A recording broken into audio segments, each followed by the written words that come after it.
With that said though, do you think we've been taught mostly positive or negative values as it relates to sexuality, bearing in mind both the formal and informal means of education? Negative? You're saying negative? Why? Excellent. Somebody said negative. Yeah, try and bring in those people down. Negative and negative more so. Is it from the media or? I think that's it's equal because we have our family teaching us that there's AIDS and there's a disease, but there's also in social studies at school we learn that there's reproduction and it helps to grow the human race and stuff like that. So I think it's equal. I think that it's still a battle between the two, positive and negative. In that, well, education about sexual abstinence is here, and I've been here through the schools throughout years to come and the past years, and I'm saying, during at that time, we all learn about sexual abstinence. However, that is still a battle considering the fact that the media promotes sexual advances towards females, even men. For instance, like our artist of Vibes Cartel. I'm a person that listens to Vibes Cartel and I'm a big fan of Vibes Cartel, and I say, alright, when I listen to some of his sexual songs about girls and boss and the meaning, right? Bicycle. You won't think of sexual abstinence, you won't think of alright, let me just grab a condom and go fix up a girl. I'm thinking about, alright, I just want to get boss. So I said, alright, and don't matter with the occasional dinner party and you know, come people somewhere treat her to a fancy dinner. You just want to get in her pants. Alright, under her skirt, as some would say. But I'm saying no, with the sexual education that we're being taught here in schools about abstaining from sex is effective but not effective enough.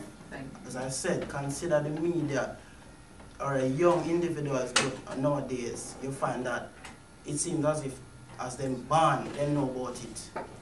So I've read about something in the paper about this 10-year-old, two 10-year-olds locked inside a house, and a passing neighbor wondering what was the sound coming from inside the house. And I was saying, and they were like, all right, let them investigate because it sounds strange. And to my surprise, to his surprise, they went through the window and saw that these two individuals were performing sexual acts on each other. Something that was Dalios culture. Dalios, no, not a matter of Dalios. It's still effective considering the fact that, all right, you have your young youths and you want them go in the positive way, you want them to go in the right way. However, these media are hypocrites because they're the same one that are promoting abstinence. Oh, yes. Abstinence about sex. And yet, there's the same media that are promoting negative. I look around me everywhere, I see these posters of half-naked women.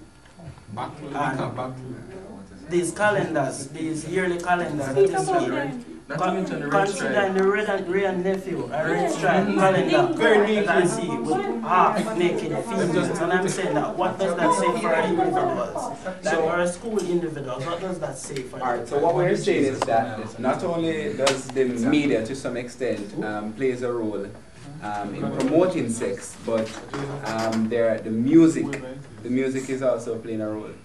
Is there anything else out there that you think is playing a role in promoting sex? And I think a big part of what Advocates for Youth and JYAN has been working about is to promote comprehensive sex education, and clearly our young people here are saying that comprehensive sex education is the way to go. Is there anything else that we are seeing that have an impact on sex? I think the books also, those novels that girls love to read, the Mills and Booze, and you have recently the Twilight and the New Moon, stuff like that. I think that plays a big role too.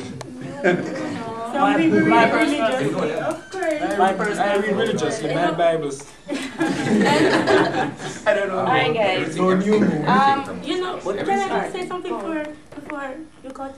Let me just say, novels, I think that's a sticky one because there are some novels that are not meant for teenagers, for children, right? But nevertheless, they are bought by teenagers. No, It surprises me time and again when I hear that a 13-year-old gets pregnant, and I wonder how. It all goes back to the family and the socialization. If the parents realize that the media is promoting, the school is promoting, wherever it's promoting, it's your obligation, it's your duty to protect your children, right, from such influences. Now, if you're going to be closeted about the issue, what do you expect? Right? If you're not going to tell your children, come sit down and say, listen, Megan, you're not supposed to do such and such a thing, sex is real, whatever, what are you going to expect from them?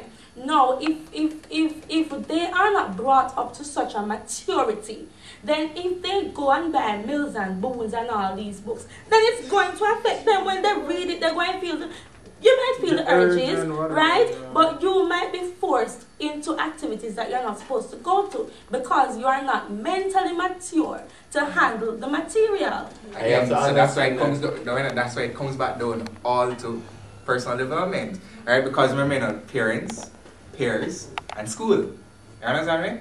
So that all falls under personal development. I have to consider the fact that most of the parents, you have single parents who have to go out and work, so they don't have the time to come and talk to the students.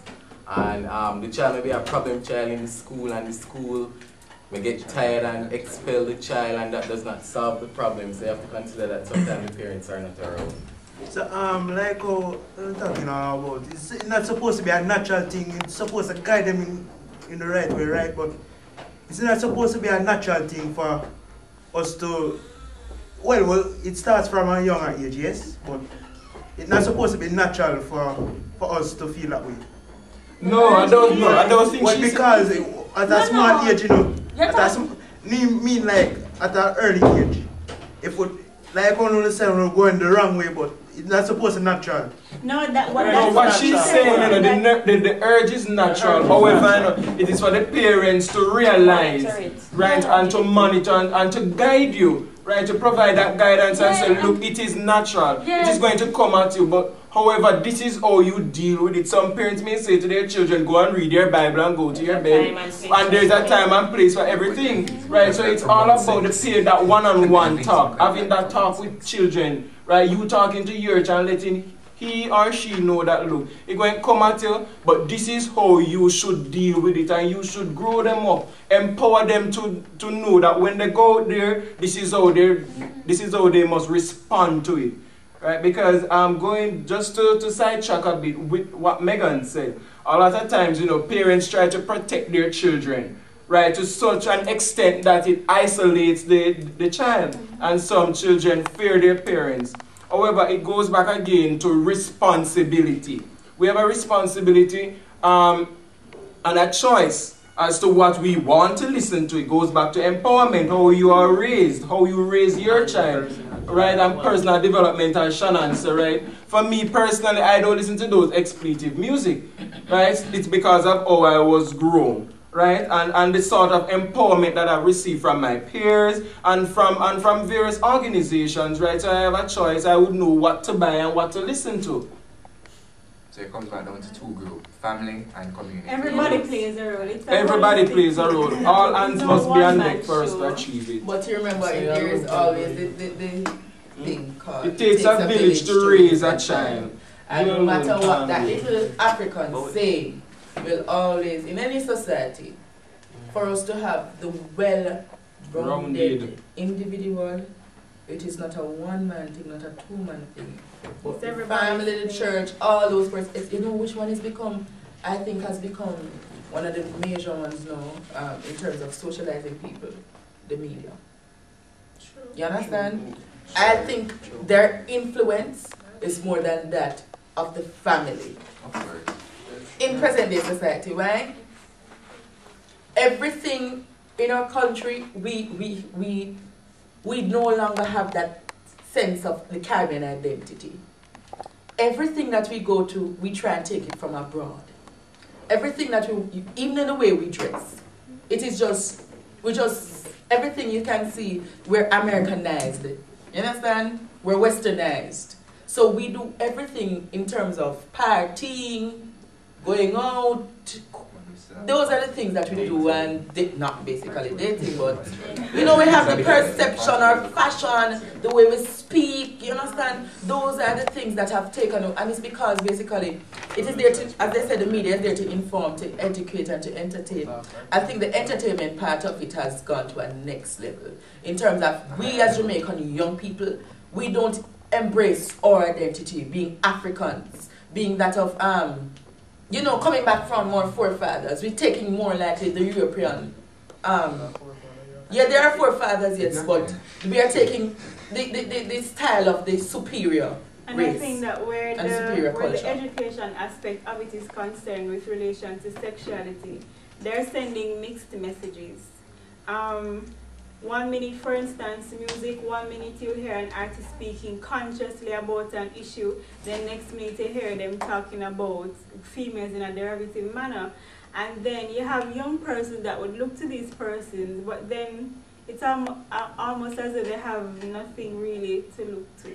Because if you're going to love an artist that speaks 1 minute about something positive, and then 1 minute degrading females in the most awful manner, and supposed to be contributing to your personal development, what does that say about society? And then they bring on the ads that the Ministry of Education and Health will bring on, and then, as was said before, promoting, yes, demanding, and it's not as though they're putting it on in the late hours, 7 o'clock, 6 o'clock, you see these things on TV in your face, and then you see the young, and then the young men know, it's very challenging for some of them, and then you're putting it in their faces and not teaching them how to deal with these things. So the media is sending mixed messages, and I think the state needs to be doing more as it relates to curtailing what it is that they're putting out and feeding our young people. You know, just to interject a bit, I think all facets of society has decayed morally. You know, in times gone by, a teacher, you would never see a teacher pregnant unless she was married. Yeah. Right? You would never see these sexually appealing, explicit ads on television.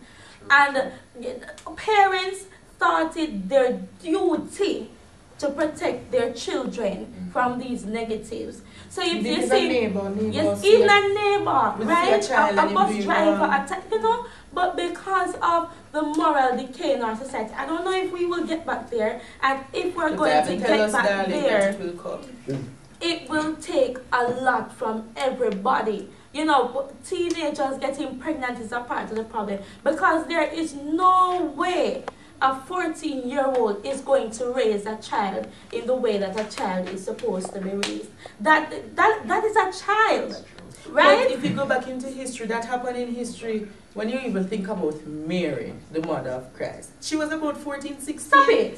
Yes, if you go into history, you don't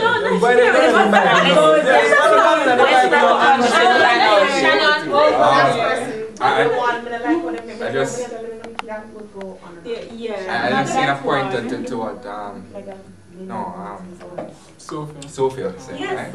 Alright, just let us realize, you know, we as the Jamaican young people, Jamaicans as a whole, are to be blamed, right? Because remember, the society changed. Remember, society changed, right? And Andre, in the old time days, yeah, them the things. Sorry, Megan. In the old time days, them the things that couldn't happen, right? But look at it this way: sex sells. You understand me? And we need to realize that in everything. So that is no man, no, I'm showing you in everything. We know, because if a particular artist, known for a certain thing, particular that artist has to deliver, or else they're not going to make any food. You understand me? See, if you look on it, the producers, the managers, they're not going to produce as a particular artist if they know say, that artist is not going to make money, according to what this artist is making. So we don't take a Vibes Cartel and a Queen Africa for. I'm showing you something. No, I'm showing you something, right? We're talking about majority here, right? And no man, I remember, I know Queen Africa, I know what I'm talking about, right? And I'm saying, look at Vibes Cartel, right? If Vibes Cartel stop singing sex songs, right, and the gunman song them, right, and start singing some real cultural song, you think his reputation will still be there? Think about it. So I'm just showing you. I'm just showing you. Okay, you know why? No, you know why? Because we as Jamaicans, we cause it by ourselves, right? We love the whole sex thing. We love thinking about this. We love thinking about that. So that's the reason why they deliver what we want.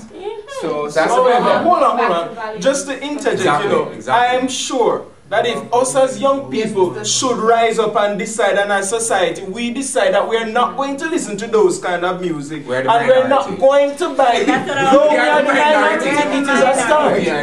Though we are the minority, it is a start, and I'm sure if we should demand that they change the kind of music that they're producing, they would have no choice but to clean up the kind of music that they're producing if they want the music to be for us. Through you, Mr. Chair. You see the regulation and the noise, all those acts and whatever have been passed. You have so many loopholes in them. True. You understand? So that is one. You see the law, it is very powerful. And you see if the government of this noble country come and fix that law and put everything on paper, and you see reinforcement is the next aspect. No, if that comes law is there, the law is there. Because the defense can come at any point. But what I am saying to you, when you have reinforcement, police not taking bribery, police not doing all of these things and putting in front reinforcement, you know what country can you have? Not a perfect one. You're not going to have a perfect one, but you have a controlled society. So you say